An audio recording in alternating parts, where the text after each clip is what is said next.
Hello everyone, welcome to our YouTube channel. और आज की वीडियो में हम सारी डिटेल्स डिस्कस करने वाले हैं CUET पीजी एग्जामिनेशन के लिए, जो कि 2024 मार्च में होने वाला है। अभी तक आपको ये पता चल गया होगा कि आपकी एग्जामिनेशन इस बार मार्च में होने वाली है, जो कि पिछले एग्जाम से बहुत ज़्यादा जल्दी है।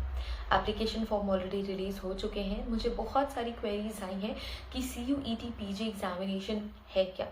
सबसे पहले हम बात करेंगे इसके फुल फॉर्म से। CUET पीजी का फुल फॉर्म होता है common university entrance test post graduation. तो इसकी मिनिमम एलिजिबिलिटी क्राइटेरिया होता है ग्रेजुएशन। आप डिफरेंट सब्जेक्ट्स में CUET पीजी एग्जामिनेशन के थ्रू जितनी भी सेंट्रल यूनिवर्सिटीज़ इंडिया में प्रेजेंट है उन सभी में एडमिशन ले सकते हैं, या फिर जितनी पार्टिसिपेटिंग यूनिवर्सिटीज़ हैं। जो CUET पीजी एग्जामिनेशन है उसमें सेंट्रल यूनिवर्सिटीज़ के साथ साथ कुछ स्टेट यूनिवर्सिटीज़ और कई सारे प्राइवेट इंस्टीट्यूशन पार्टिसिपेट करते हैं, और आप इन इंस्टीट्यूशंस में CUET पीजी एग्जामिनेशन के थ्रू एडमिशन ले सकते हैं। जैसा कि मैंने बताया ये कि कॉमन यूनिवर्सिटी एंट्रेंस टेस्ट है, तो इस टेस्ट के बाद आप अपनी टारगेट यूनिवर्सिटी में काउंसलिंग के लिए अप्लाई करते हैं।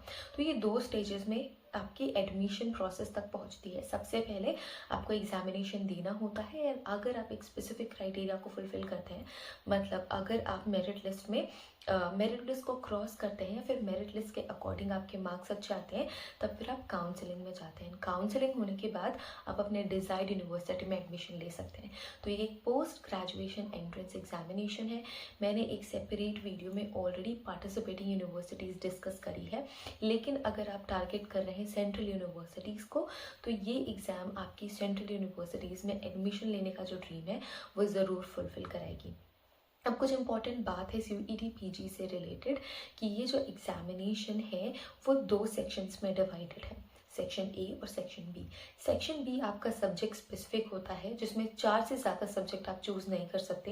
एंड जो सेक्शन ए होता है वो कॉमन होता है। 25 क्वेश्चन कॉमन सेक्शन से आते हैं एंड 75 क्वेश्चन आपके सब्जेक्ट स्पेसिफिक क्वेश्चन के साइड से आते हैं। टोटल 100 क्वेश्चन आपको अटेम्प्ट करने होते हैं। टोटल 400 मार्क्स आपको इसमें मिलते हैं टोटल, क्योंकि एक क्वेश्चन के 4 मार्क्स होते हैं। नेगेटिव मार्किंग है -1। अगर आप कोई भी आंसर रॉन्ग करते हैं तो आपको -1 का नेगेटिव मार्किंग भी दिया जाता है। तो ये एक ओवरऑल एग्जाम स्कीम है।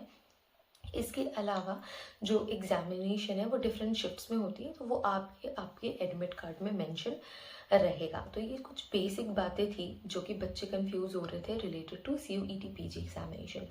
और एक और इम्पॉर्टेंट बात स्पेसिफिकली फॉरेंसिक साइंस के बच्चों के लिए कि CUET पीजी के थ्रू आपका NFSU में एडमिशन नहीं होता। NFSU भी गवर्नमेंट यूनिवर्सिटी है, लीडिंग यूनिवर्सिटी है, एंड स्पेसिफिकली फॉरेंसिक की ही यूनिवर्सिटी है। एंड उस यूनिवर्सिटी में एडमिशन लेने के लिए आपको NFAT एग्जामिनेशन देनी होती है, जिसका फुल फॉर्म है नेशनल फॉरेंसिक एडमिशन टेस्ट। तो NFSU के एडमिशन टेस्ट को देके आप NFSU में एडमिशन ले सकते हैं। CUET पीजी के थ्रू जितनी पार्टिसिपेटिंग यूनिवर्सिटीज़ है CUET पीजी में, आप सिर्फ उन्हीं में ही एडमिशन ले सकते हैं। अब कुछ बच्चों ने ये भी मुझसे क्वेश्चन पूछा था कि फॉरेंसिक साइंस में कौन कौन सी ऐसी यूनिवर्सिटीज़ हैं जिसमें वो CUET पीजी के थ्रू एडमिशन ले सकते हैं, या फिर कौन सी यूनिवर्सिटी उन्हें प्रेफर करनी चाहिए। तो वो प्रेफर कर सकते हैं दिल्ली यूनिवर्सिटी। दिल्ली यूनिवर्सिटी की पहले सेपरेट एंट्रेंस होती थी DUET पीजी, बट पिछले साल से DUET पीजी डिसॉल्व कर दी गई है। अब वो CUET पीजी के थ्रू ही एडमिशन्स लेती है। तो जो दिल्ली यूनिवर्सिटी के अंदर फॉरेंसिक साइंस का डिपार्टमेंट है वो डिपार्टमेंट ऑफ एंथ्रोपोलॉजी के अंदर आता है, एंड ये बहुत ही अच्छा ऑप्शन है अगर आप पोस्ट ग्रेजुएशन दिल्ली यूनिवर्सिटी से करना चाहते थे तो वो CUET पीजी के थ्रू एडमिशन ले सकते हैं। इसके अलावा जो नेक्स्ट लीडिंग यूनिवर्सिटी है, जो सेंट्रल यूनिवर्सिटी है, वो है सागर की सेंट्रल यूनिवर्सिटी। वहाँ पे आपके जो इक्विपमेंट्स है, लैब्स है, वो बहुत ही ज़्यादा अच्छी है, तो आप वो भी चूज़ कर सकते हैं फॉरेंसिक साइंस के लिए। तो ये तो हो गई कुछ क्वेश्चंस जो कि स्टूडेंट्स ने मुझसे पूछे थे, आप सभी ने मुझसे पूछे थे, एंड ओवरऑल एक idea related to CUET PG. अब हम CUET पीजी की कुछ इंपॉर्टेंट इन्फॉर्मेशन NTA ने जो अपनी वेबसाइट पे PDFs रिलीज करी है, नोटिफिकेशंस रिलीज करी हैं, उसमें जानने वाले हैं। So let's move to the computer screen. तो कंप्यूटर स्क्रीन पे मूव करने से पहले आप सभी को मैं एक बहुत इंपॉर्टेंट इन्फॉर्मेशन बता दूं, वो ये है कि CUET PG की क्लासेस फॉरेंसिक साइंस के लिए एंड क्रिमिनोलॉजी के लिए अवेलेबल है हमारे एप्लीकेशन पे, जिसका नाम है दीक्षाज लर्निंग लैब, और ऐप की लिंक आपको डिस्क्रिप्शन में मिल जाएगी।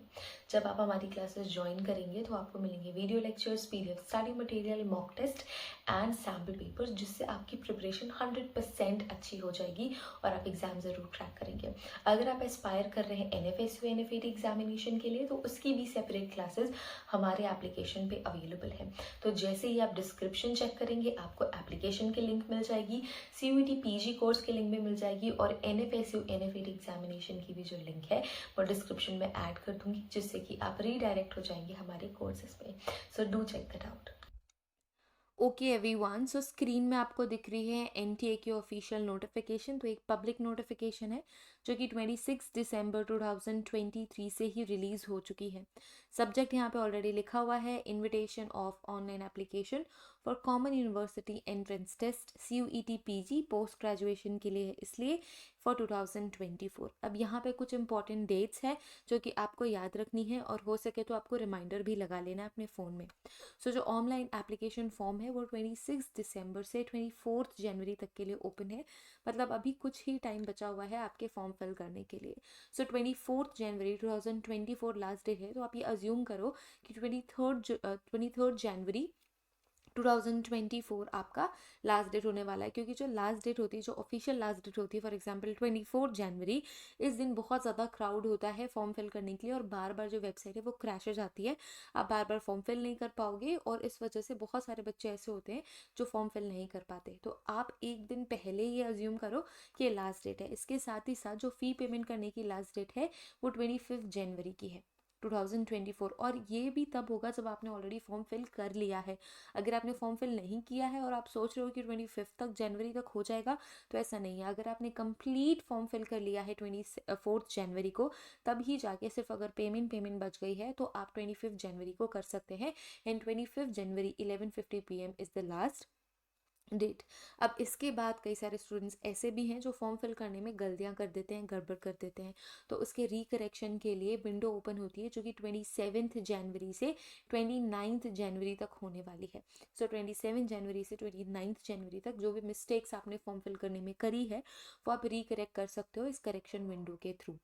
अब ये जो सिटी इंटीमेशन स्लिप है कि कौन सी सिटी में आपकी एग्जामिनेशन होने वाली है, ये 4 मार्च को आपको ऑलरेडी पता लग जाएगा। सो 4 मार्च को आपकी सिटी जो डिसाइड होने वाली है वो वेबसाइट पे आपको देखने को मिलेगी, और इसके बाद आपके एडमिट कार्ड आएंगे। ऐसा नहीं है कि आपके एडमिट कार्ड में ही आपको पता लगेगा कि कहाँ पे आपके एग्जाम होने वाले हैं।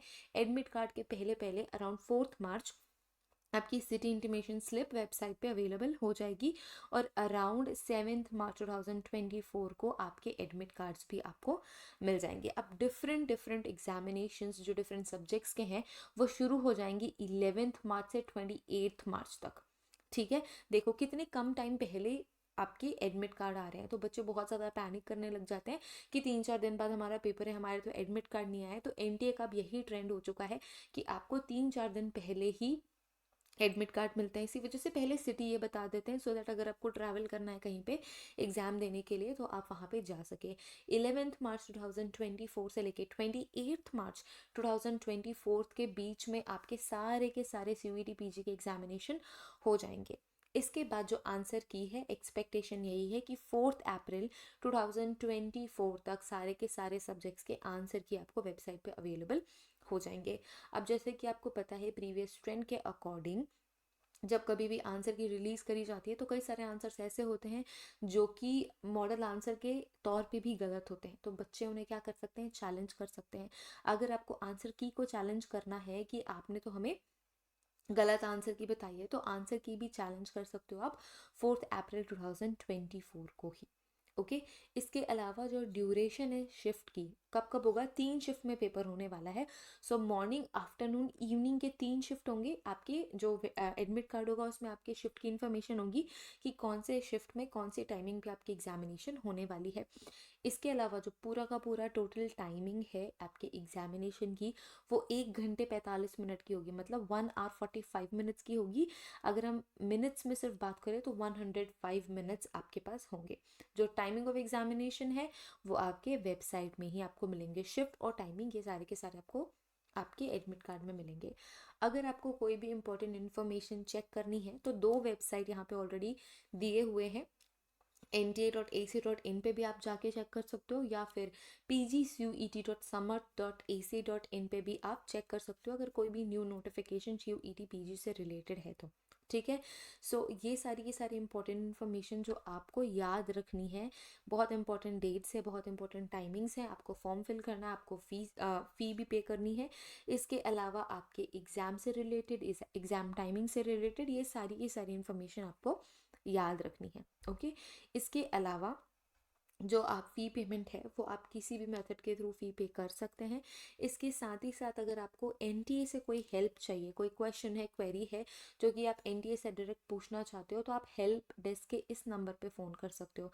CUET PG से रिलेटेड आपके जितने भी क्वेश्चन क्वेरीज हैं ये NTA की जो वेबसाइट है, जो NTA है, वो आपको आंसर करेंगे, या फिर आप इन्हें मेल भी कर सकते हो। और ये इनका मेल एड्रेस आपकी स्क्रीन पे आपको दिख रहा है। ये मैं PDF आपके साथ शेयर कर दूंगी टेलीग्राम ग्रुप में, सो आप वहाँ से इसे डाउनलोड भी कर सकते हैं, या फिर जो CUET PG की वेबसाइट है वहाँ पे भी ये फर्स्ट पेज पे ही अवेलेबल है। तो ये सारी की सारी इन्फॉर्मेशन इस PDF में थी। अब हम देखेंगे कि कौन कौन से सब्जेक्ट्स हैं जो कि आप CUET PG में दे सकते हो। इसके अलावा हम ये भी देखेंगे कि एग्ज़ाम फॉर्म आपको कैसे फिल करना है, या फिर कितनी फ़ीस है, डिफरेंट डिफरेंट कैटेगरी के कैंडिडेट्स को कितनी फ़ीस पे करनी होगी।